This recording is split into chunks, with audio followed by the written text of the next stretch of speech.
Hello everybody and welcome back to another new vlog. Thank you for joining me once again. Apologies first of all that I haven't recorded another vlog in the last couple of weeks. This is mainly because for the last couple of weeks I've been basically packing up and moving house. The move has now taken place, and any of you who have been watching for the past 5 or 6 months or so, you'll know that I've been talking about moving house recently anyway. And that has happened now. So after 37 years in one place, I'm now in a brand new home, and I've spent the last 2 nights there. By the time you see this, it'll be 3 nights. That's all been very interesting, but also very, very busy. So like I say, apologies for not recording a vlog earlier. Now I've come back to this spot here because there's a little brook behind me with a bridge across the brook. I want to try and get close into that bridge and photograph the bridge. But also I want to shoot a long exposure, but I don't want any of this sky in the image because that's going to wreck the image. So I just want to be nice and close in on that bridge and shoot a long exposure, probably 30 seconds, a minute or so, so that the moving water in the brook flattens out. But also I'm going to need probably a polarizing filter to ensure that I can see through that water once it flattens out, because I want to try and capture the reflections of the bridge on the water. You can see them by eye normally, but obviously once you start shooting a long exposure, what happens is any moving water is given a very milky, soft effect to it, and because of that you can't see through it. So here I need to use a polarizing filter. I'll also need to use a 10-stop neutral density filter, and all that does is it slows down my exposure time, so I'll be able to shoot for a much longer period of time, and that will help to smooth out that water for me. So that image, f4 ISO 100, shooting at 40mm, so I can get quite close into the bridge. Under the current lighting conditions it needed a 30th of a second exposure. So once I added the 10-stop neutral density filter, what that meant was that it now needed 30 seconds of exposure time, and the reason for that, obviously you start at 1/30th of a second, and every 1 stop of exposure time doubles every 1 stop of light, that you reduce it by, you double the amount of exposure time that you need. So if you start at 1/30th of a second, then 1 stop would be the 15th of a second, and then an 1/8 of a second, and then a 1/4 of a second, and then half a second, and so on until you reach 10 stops, which would be 30 seconds. Now obviously I then put the polarizing filter onto the front of the lens as well, and that also loses you about 1.5 stops of light, maybe a stop if you're very lucky. I probably think I got away with the stop today. And so obviously that meant that I've got to shoot for 1 minute rather than 30 seconds, and that causes a bit more of an issue, and I'll explain why in just a moment. So my problem is that my camera, whilst in manual mode, can only capture a 30-second exposure under those circumstances. So in order to make sure I get a full 1 minute of exposure time out of it, what I have to do is change my camera mode dial from manual mode to bulb mode, and this allows me to extend the length of the exposure time. But also then obviously I've got to start and stop the exposure, because I can't put my finger onto the shutter button and hold it there for 1 minute and keep the camera still. So I've got to find some other way of doing that, and the solution is this right here.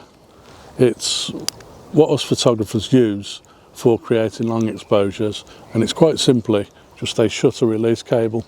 And all that you do with this release cable is you plug this end here into the side of the camera, and once that's plugged in, then you've got a button on the shutter release cable itself just there, which I can flip and it holds itself open. So you can see there the button's in the open position, which means that the shutter is open, and I can leave that open then for 30 seconds, a minute, 2 minutes, whatever it needs to be, and then simply stop the shutter when I need to. So hopefully that explains how I've captured a long exposure here. Like I said, a 1 minute exposure, f4 and ISO 100, and that's the shot. Hope you like that shot. I'm going to move on and see if I can find another space now to capture another long exposure.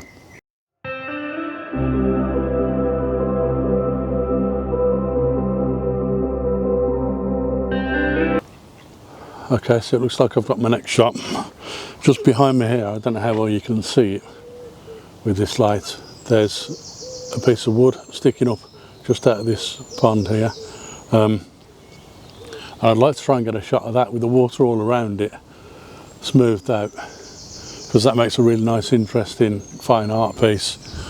The problem we've got here is, of course, is all these geese and mallards and tufted ducks and whatever else messing around by the side of the lake. That's going to cause me a bit of a problem, because it means that what I need to do is try and get a close-up shot of that piece of wood sticking up, that wooden groin sticking up at the water, without getting anything else in the shot that's going to encroach in the shot and ruin the image. The only way that I can really do that is to get out my 70 to 300mm lens and stand a bit further back and then crop in as close as I can, somewhere around about 100mm onto just that lump of wood as it is. So I'm going to give that a try now as well.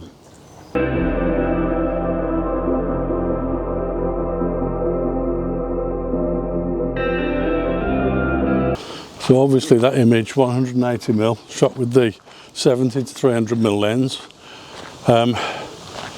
ISO 100, f4.5 and 15 seconds in all. Obviously it wasn't going to be as easy as that. You didn't think I'd come out here on a drizzly, overcast, breezy afternoon at the end of June and make my life easy, did you? Well, the problem I had there was to do with the filter thread size on my filters and on the front of the lens that I was using when I put the filters on. Obviously the 70 to 300mm lens has got a different filter thread size at the front of the lens, so when I try and put any filters on, they have to be the same size as that. If not, if they're larger or smaller, then I have to use either step up or step down rings. Now in the case of the 70 to 300mm lens, it's a 62mm filter thread size, and I was using 77mm filters for my 10 stop neutral density filter and polarizing filter, and obviously 77mm is not going to fit on a filter thread size that's 62mm wide. So I've had to bring into play these step up rings, and what you see there's just 3 rings there, but I can get several others to fit onto those rings, and they will basically screw together and give me a different size filter thread to what I need. This one here goes from 62mm at the narrowest end up to 77mm, so it means I can fit my filter onto the front of the lens using those step up rings. It is also possible to shoot long exposure photography handheld. That's without using a tripod, without using filters, just holding the camera in your hand, and you can still capture a long exposure. Now in the future at some point I'd like to make a vlog all about doing that, but before I do that, before I consider making a vlog, what I want to do is try and test out for myself if the process works. So I'm going to stop here, set up a composition and take a long exposure handheld, and hopefully if everything works out you'll see the image in just a moment.